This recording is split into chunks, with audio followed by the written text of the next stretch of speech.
Jakob versus Kerr. Cole Harker, Garrett Goose had something to say about that. And Gabby Thomas. Did she do it? She did.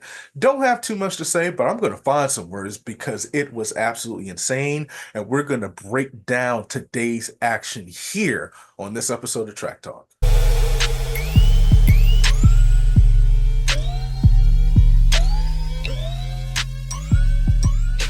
Y'all,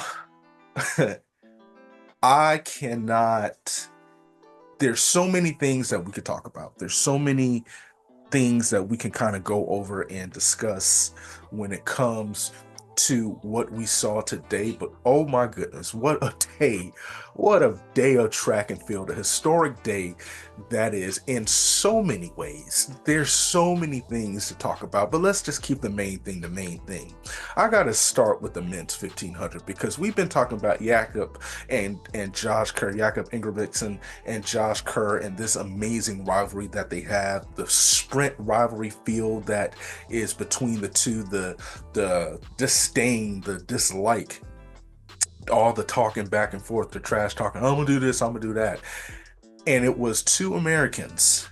And shout out to Hobbs Kessler who held it down, came in fifth place, but it was two Americans, Cole Hocker and Yard Goose. Hocker came along down the home stretch and outkicked the field. And if you saw USA's, you know that man had a good kick. He has that 5K strength, and it translated onto the track in the 15. He's always had a punishing kick, but you can't tire him out now. He can run any sort of race. And I'm telling you, if Jakob was not in the way, if he didn't have to go around him, he probably runs 326. And we are probably talking about an insane record. So I have to give a shout out to Cole Hocker because that was one of the most amazing things that I've seen. Yard and the Goose balled out as well. Both these guys ran a new PR, Josh Kerr as well. What an incredible race. What an incredible performance. And let me tell you something.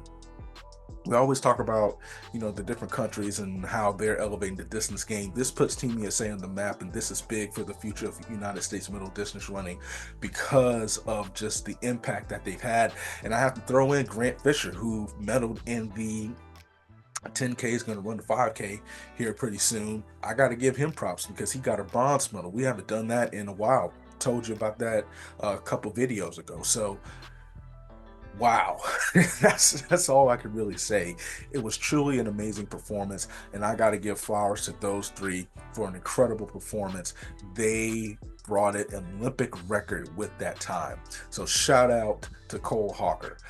I got to give a shout out to Sister Gabby Thomas. And listen, it was poised to happen. I know the hype was Sharika, and obviously that didn't turn out the way we had hoped. Sharika had to withdraw from the women's 200. I don't foresee any relays happening, but she had to withdraw, which was unfortunate, and hope she gets back to where she needs to be soon and very soon because she's so great and phenomenal, and the sport is better with her in it. But Gabby seized the moment. And don't listen, this is the Olympics. All that matters is your place, not the time, but the place. And the place that Gabby finished in was first place. And that was what was needed to win the gold medal. And shout out to her. It feels like a long time coming. I got to give a shout out to Julian Alfred as well, as I try to tamper with my light.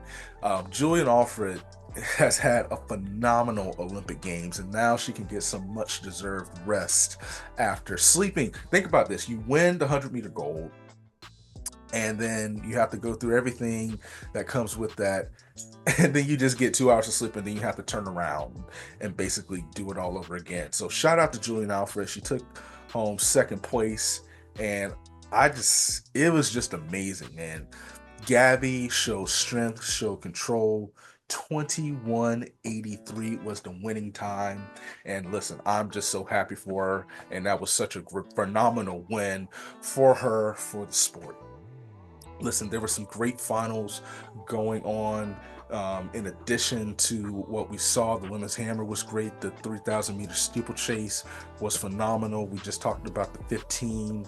We talked the long jump was something awesome as well. So there was a lot of great things that were taking place, and something interesting. There's two interesting things I want to leap off on that's going to lead me to what we can expect and what I'm looking forward to tomorrow. So the women's 400 meter hurdles. I think it's a two-person race. I've said it on Lactic Acid before, and so I'm going to say it tonight. Sid is going to break 50. I don't know how far under 50 she's going to break, but I do believe that she is going to break 50, and it is going to be fun to see.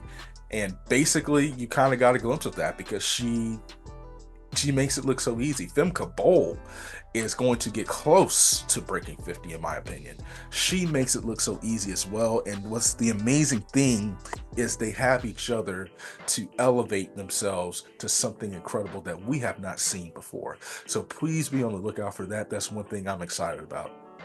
Another thing that I am excited about and that I am looking forward to is the men's 400. That was a unique race because Quincy Hall, Karani James, like 2 heats, the winning time was 43.9 and then 43.78, which was close, if not, I think it was around Karani James's PR, and I'm going to fact check that, but it was insane. Like, that time, that's a finals time. That is a time that you would see in the finals of an Olympic Games. But they're running these crazy times in the preliminary. It's like, what? And so what excites me is it's going to be fast. Karani James's personal best is 43.74, so he was pretty close. And then I cannot discount Matthew Hudson Smith because he ran that race and he didn't break 43. But if you saw the race, there was a huge gap in his heat. He put them to bed early, and Michael Norman had to play a little catch up.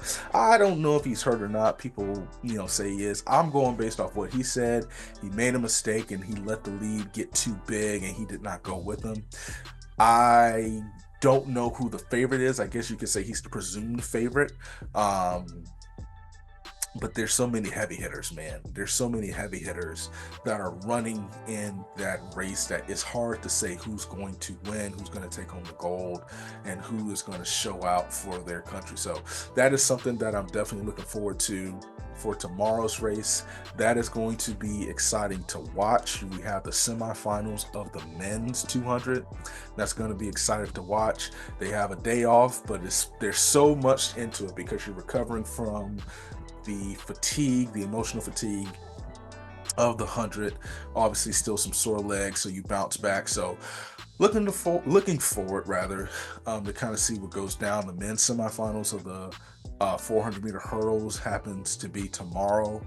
The women's 400 semifinals are tomorrow. The men's 110 hurdles semifinals are tomorrow.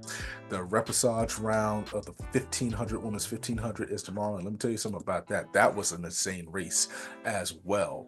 So I'm really looking forward to it, and just to see everything that takes place and that goes down. So with that being said, I hope you enjoyed the action because it was a lot of fun. It was really cool to see. It was really fun. It was inspiring.